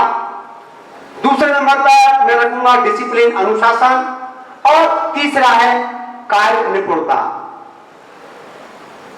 एकता कहने में कोई भी लड़ाई हो, कोई भी काम हो, ऐसा कोई भी काम जिसमें एक से अधिक आदमियों की आवश्यकता होती हो, यदि वह आदमी यूनाइट नहीं है। कक्षा 6 में हमने दूसरी या तीसरी में कक्षा 6 में हमने सबसे पहली जो कहानी पढ़ी थी वह यूनियन इज स्ट्रेंथ, ये कहानी थी और ये बेसिक प्रिंसिपल है। अगर जिस कॉर्पोरेट ऑफिस में या किसी संस्था में यदि काम करने वाले कर्मचारियों में यूनिटी नहीं होगी, एकता नहीं होगी, तो निश्चित रूप से वह संस्था कभी ग्रोथ कर ही नहीं सकती। अगर मैं एकता को डिफाइन करूं तो एकता में कहे कि जैसे आज एक टीचर बीमार हो जाता है, किन्हीं कारणों से वह विद्यालय नहीं आ पाता, तो यह अन्य लोगों की ये जिम्मेदारी बन जाती है कि वह उस सब्जेक्ट के अन्य सब्जेक्टों को पहले अपना कोर्स कराएं, उसका एवज में वर्क करें। निश्चित रूप से अगर कोई बीमार हो जाता है या कोई और वजह बन जाती है, उसके द्वारा पेपर सेट करें, या अपना कोई साथी कहीं कमी महसूस कर रहा है, कोई चीज समझना चाह रहा है, उसका सहयोग करें और संस्था को उच्चतम ऊंचाई पर ले जाते हुए अपने ईगो को, बहुत इंपॉर्टेंट जो हो जाता है वह होता है अपने ईगो को एक तरफ रखना। होता क्या है, जनरली देखा क्या जाता है कि लोग अपने ईगो को, मेरी को ज्यादा अहमियत दे देते हैं। मेरी सैलरी इतनी है, मेरी उससे कम है, उससे ज्यादा है, इससे ज्यादा मुझे सम्मान मिलता है, इससे मुझे कम सम्मान मिलता है, इसका इतना लोग यहाँ पूछता है, इसको इतने लोग करते हैं। ये ऐसी बहुत सारी चीजें हैं जो उसको यूनाइट होने से रोकती हैं। नहीं, आपको हर एक का साथ देना है। और मैं यहां यह कहूंगा, इस जगह में यह कहूंगा कि अगर डीएस साइंस एकेडमी को बुलंदी पर पहुंचाना है तो अपने ईगो को, अपने निज स्वार्थों को थोड़ा साइड में रखते हुए अपने से नीचे जो कर्मचारी है, अपने साथी कर्मचारी है, उनके साथ यूनाइट होकर के, कंधे से कंधा मिला करके, अगर एक जगह पे चल रहा है तो बाकी लोग उसका सहयोग करते हुए, और अगर टेस्ट पेपर बनाना हो, करेक्शन देखने हो, किसी भी प्रकार का काम हो, यदि उसके साथ किया जाए तो निश्चित रूप से बगैर एकता के एक संस्था कभी आगे नहीं बढ़ती। एकता मैनेजमेंट के सदस्य में हो, मैनेजमेंट का और अन्य कर्मचारियों का साथ सामंजस्य नहीं होगा। कई बार देखते हैं, किसी भी संस्था में देख लो, अगर कोई संस्था डूबती है ना तो वो बिखराव की वजह से डूबती है, उसमें यूनिटी नहीं होने की वजह से डूबती है। अगर उसमें प्रोग्रेस में नेगेटिव ग्रोथ आती है तो केवल यूनिटी नहीं होने की वजह से आती है। दूसरा महत्वपूर्ण जो जरूरी हो जाता है वो है डिसिप्लिन। अगर एक व्यक्ति अपने जीवन में अनुशासित हो, एक अनुशासन, डिसिप्लिन को मैं यह समझाना चाहूंगा कि जनरली हमारे भारतवर्ष में यह माना जाता है रूल्स फॉर फूल्स। एक आदमी अनुशासित रहना पसंद नहीं करता। कई बार एक आदमी के मन में एक बड़ा बनने की चाह होती है तो वह रूल्स को फॉलो नहीं करता। वो दिखाना चाहेगा कि रूल्स मेरे लिए, मैं कैसे इनसे अलग हूं, मैं कुछ ना तो इनसे अलग हूं ना। वो टाइम पे क्लास नहीं लेगा जी, वो टाइम पे कोर्स नहीं कराएगा। तो बच्चों को डाउट में कई बार परेशान करेगा, वो ये जताने का प्रयास करेगा कि वह अन्यों से श्रेष्ठ है, ये उसको जाना जाए। मेरा मानना ये है कि यह तरीका बिल्कुल उपयुक्त नहीं है, ये बिल्कुल उपयुक्त नहीं है। एक आदमी को श्रेष्ठ दिखना हो तो वह अपने कर्मों से दिखेगा, अपने मेहनत से दिखेगा। साथी कर्मचारी अपने आप ही ये कहने लग जाएंगे और सब लोग अपने आप ही कहने लग जाएंगे कि sir you are the great. आपको छोटी छोटी बातों में फिर आपके पास में एक्सप्लेनेशन क्वेश्चन मार्क लगेगा।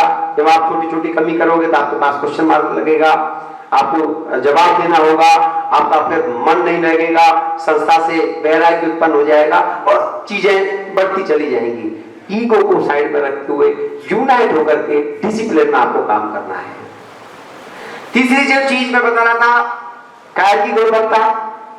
निश्चित रूप से एक बच्चे को उसके मुकाम तक पहुंचाने के लिए, एक संस्था को उच्च ग्रोथ देने के लिए और एक व्यक्ति विशेष को भी अपने सब्जेक्ट पर बाहर दिलवाने के लिए कि कौन हेड ऑफ डिपार्टमेंट बने, कौन की सैलरी क्या हो, कितना उसको वो हो, निश्चित रूप से उसको कार्य में निपुण होना चाहिए। और अगर कोई कार्य में निपुण नहीं है, एक चाहे टीचर हो तो उसको ऐसा टीचर होना चाहिए कि उसको ये फक्र महसूस हो कि मेरे से बेहतर किसी का सब्जेक्ट नहीं है या मेरे से बेहतर बच्चों को कोई नहीं पढ़ाता। एक चपरासी हो तो चपरासी का काम ऐसा होना चाहिए कि उसको ये फक्र महसूस हो कि मेरा जैसा चपरासी आसपास मौजूद नहीं है। एक ड्राइवर हो तो ड्राइवर को इतना कर्तव्यनिष्ठ होना चाहिए, उसको लगना चाहिए कि यार मेरे से बेहतर कोई ड्राइवर नहीं है। एक क्लीनर हो बस का, उसको लगना चाहिए कि मेरे से बढ़िया कोई बस की साफ सफाई नहीं रखता। एक मैनेजमेंट डायरेक्टर हो, मैनेजिंग डायरेक्टर हो, उसको लगना चाहिए कि हिंदुस्तान में मेरे से बढ़िया डायरेक्टर नहीं है। जब तक ये भाव के साथ में काम नहीं होगा, उस कर्तव्य निष्ठ के भाव साथ काम नहीं होगा, उस कार्य में उसकी गुणवत्ता नहीं होगी, एक संस्था उसकी उच्चतम चरमोत्कर्ष पर नहीं पहुंच पाएगी। उसको ऊंचाई पर पहुंचने में बहुत लंबा वक्त लगेगा। और दुर्भाग्य से मैं यहां इस जगह जरूर कह देना चाहूंगा कि डियर साइंस एकेडमी यूनिटी में पता नहीं किन कारणों से ऐसे लोगों का, आज तो सर भी बता रहे थे, वैसे उनको पता है, मैं हमेशा से कर्मचारियों के लिए, अपने सहयोगियों के लिए, मैंने कभी कर्मचारी को कर्मचारी नहीं माना जी, कभी नहीं माना। मेरा 4th क्लासों से बिहेव भी ऐसा ही होता है, डायरेक्टर से भी बिहेव ऐसा ही होता है, हंसमुख टाइप बिहेव होता है। मैं कभी कोई ऊंच नीच भेदभाव इनमें विश्वास ही नहीं करता।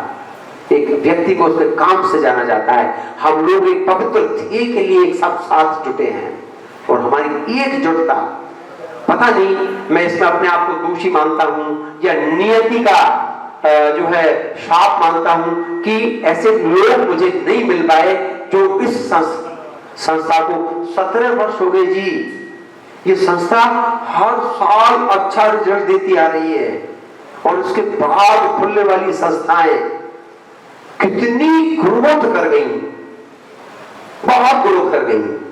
बहुत बार हमारे पूरा स्टाफ यूनाइट होकर के क्लेम जो है एक अलग संस्था डाल ली, अरविंद सर ने बताया, और गंगापुर सिटी के सब लोग जानते ही हैं। और पता नहीं कितनी कितनी चुनौतियां ऐसी रही, पता नहीं उनको ऐसा लगा और ऐसे लोग मुझे नहीं मिल पाए कि जो इस संस्था को उतनी हाइट दे सके हैं। लेकिन आज मैं दावे के साथ कह सकता हूं, उस फक्र के साथ कह सकता हूं कि आज इसमें बैठा एक एक व्यक्ति इतना प्रतिभावान, इतना अपने काम के प्रति ईमानदार, इतना टैलेंटेड है कि जो इस संस्था के नाम को उच्चतम ऊंचाई तक पहुंचाने में काबिलियत रखता है और शीर्षस्थ रिजल्ट देकर के हिंदुस्तान भर में संस्था का परचम फहराने में सक्षम है। और ऐसे रिजल्ट देकर के ये संस्था को अब जो काम आज तक नहीं हो पाया, मेरी आपसे करवत गुजारिश है, इस यूनिटी के भाव को कभी कम मत होने देना। जब जब कभी आपका कोई साथी आपको कमतर लगे, उसका सहयोग प्रदान करना, उसको कभी नीचा मत दिखाना, कभी अपने से ऐसे कड़े शब्द मत बोलना, ऐसे बुरे शब्द मत बोलना कि उसको अपमानित महसूस करा दो, ये कभी मत करना। हमेशा अपने साथियों के साथ एक परिवार के सदस्य जैसा बिहेव करना। यह है एकता, न केवल एक इंस्टीट्यूट में, बल्कि जब मैंने विजिट किया था, जब मैं बचपन स्कूल गया था, एक दिन और मैंने सारी क्लासों को विजिट किया तो मुझे कुछ चीज ऐसी लगी तो मुझे यहाँ बतानी तो नहीं चाहिए, लेकिन बहुत जरूरी हो जाता है कि सब लोगों में भी एकता का भाव आए। अभी उसमें अभाव दिखा। मैं डीएस साइंस एकेडमी गया, मुझे बहुत जरूरत महसूस हुई कि एक मीटिंग आयोजित की जाए और सबको एक गेट टुगेदर किया जाए। मैं केवल 2 बार गया हूँ बचपन स्कूल, 1 बार डीएस साइंस एकेडमी गया।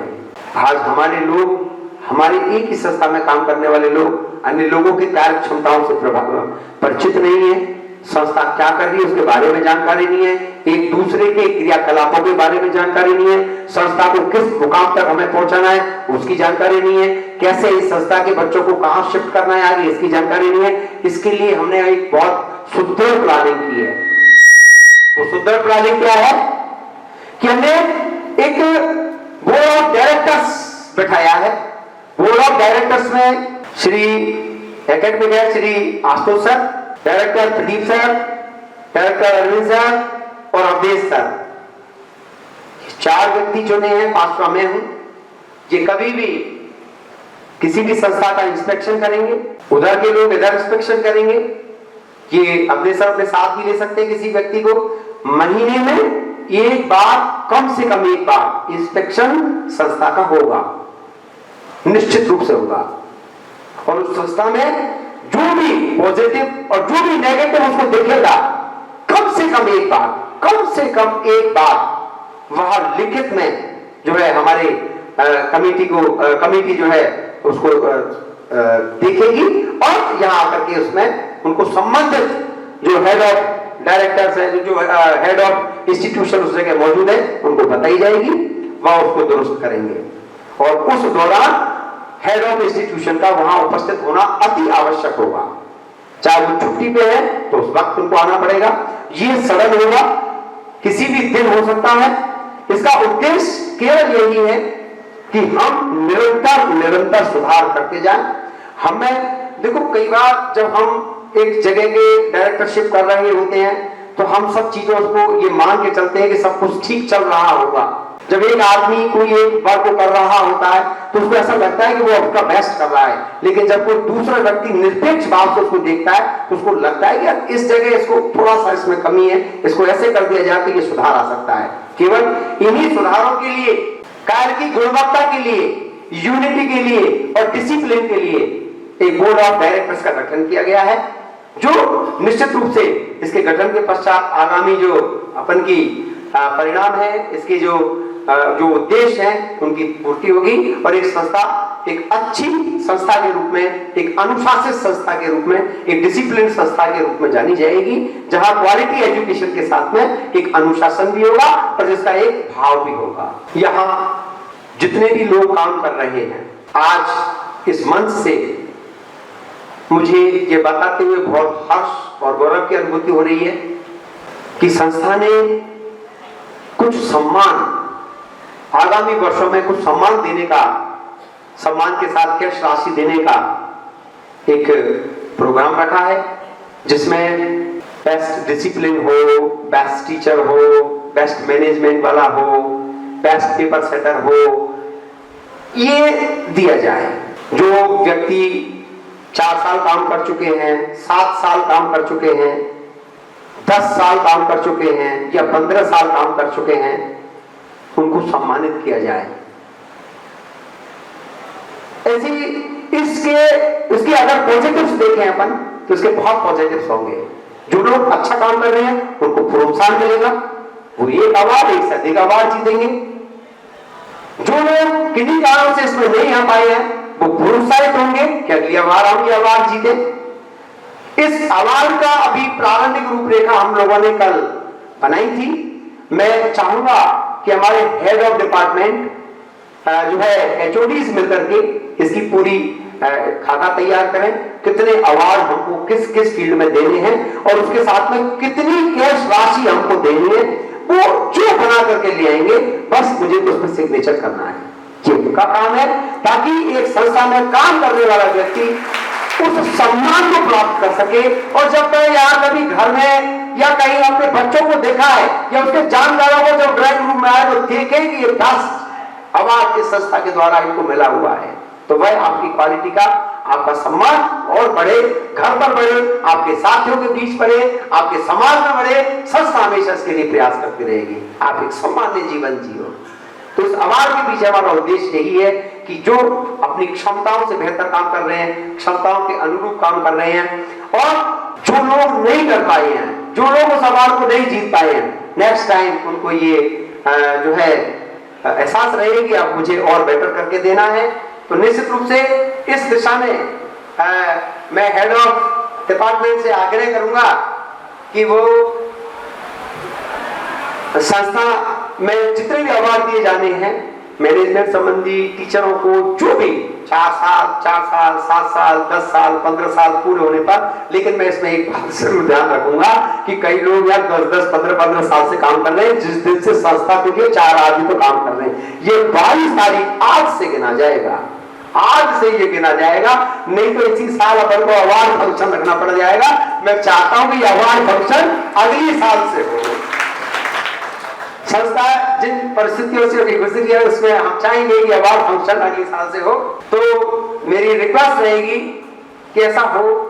और मैं सभी लोगों से एक चीज आपसे आशान्वित रहूंगा, एक चीज आपसे रिक्वेस्ट करूंगा, एक बड़े भाई के नाते, आपके सहयोगी के नाते मैं आपसे कहूंगा, कुछ इंपॉर्टेंट टिप्स मैं दूंगा, इनका आप जरूर फॉलो करना। जब कभी आपको डिसिप्लिन संबंधी या कार्य की गुणवत्ता संबंधी बात जब कभी आपके ग्रुप में आए तो आप उनका पूर्णतः फॉलो करें। कई बार देखने में आता है कि कई लोग ग्रुप में ही जो है ऐसी अपनी जो है कहो गुस्सा हो या ऐसा कोई सजेशन हो जो उसको दे देते हैं। ऐसा नहीं करें। अगर आपको कोई शिकायत है, किसी प्रकार का गिले शिकवे हैं, तो आप निश्चित रूप से अपने जो है साथी को या अपने जो हेड ऑफ जो आपका जो डिपार्टमेंट है या आपका जो हायर अथॉरिटी है उसको बताएं। ये छोटी छोटी जो बेसिक चीजें ध्यान रखें। अपने जो छोटे जन हैं, मैं तो देखो हमेशा जूनियर्स सीनियर्स का रेस्पेक्ट करते हैं और करना चाहिए। मैं यहाँ यह कहूंगा कि अगर सीनियर जूनियर का रेस्पेक्ट करे तो मैं ईमानदारी के साथ कह सकता हूं कि वह जूनियर तो सीनियर के आगे इतना नतमस्तक हो जाएगा कि वह उसके पूरे भी काम को, उसके मन में भी अगर कोई बात चल रही होगी उसको भी पहचान पाएगा। तो मैं चाहूंगा कि सीनियर जूनियर को भी इतना सम्मान दे। जब मान लो सारी सीटें भरी हुई हो, आप जाके पहुंच जाओ तो वह आपके रेस्पेक्ट में ऑटोमेटिकली खड़ा हो, आपको कहने की जरूरत नहीं पड़े। आप प्यार से अपने जूनियर से ट्रीट करें, अपने उनको आदेशात्मक आदेश दें, लेकिन उस आदेशात्मक बात में अपना भावनात्मक रिश्ता मौजूद हो। ऐसा लग रहा हो जैसे बड़ा भाई छोटे भाई को कोई काम बता रहा हो। ये भाव जब होगा तो निश्चित रूप से आप देखना न केवल हमारे डिपार्टमेंट की, हमारे सब्जेक्टों की और हमारी कार्य करने की जो गुणवत्ता होगी उसमें आमूलचूल परिवर्तन आएगा और उसको एक सम्मान मिलेगा कि मैं एक बहुत अच्छे परिवार के बीच में काम कर रहा हूं। कुछ और भी चीजें हैं जिन पर मैं चाहूंगा कि आप लोग उन चीजों को कृपया अवॉइड करें। कई बार देखने में आता है, अभी भी मैं जिन चीजों को लेकर के आज से 15 साल 17 साल से परेशान हूं, कभी कभी वो चीजें आज भी पुनः दोहरा दी जाती हैं। पेपर्स में करेक्शन, पेपर्स को कभी इनकरेक्ट नहीं जाने दे। मेरा हाथ जोड़ कर रिक्वेस्ट है, संबंधित टीचर जो भी पेपर बना रहा है वहां एक बार क्वेश्चंस को जरूर करके देखें। हेड ऑफ डिपार्टमेंट जरूर उस क्वेश्चन पेपर को चेक करें, क्योंकि एक गलत क्वेश्चन एक बच्चे का बहुत सारा वक्त बर्बाद कर देता है। अपन तो कह देते हैं इसमें बोनस, लेकिन एक अच्छा बच्चा उसके लिए जूझता है जी कि ये मेरे से क्यों नहीं हो रहा, और जब वह उससे नहीं होता है वो बार बार उसका प्रयास करता है, और ऐसे बच्चे अपने पास मौजूद हैं। तो हमेशा इस बात का छोटी छोटी चीजें हैं, इसका ध्यान रखें।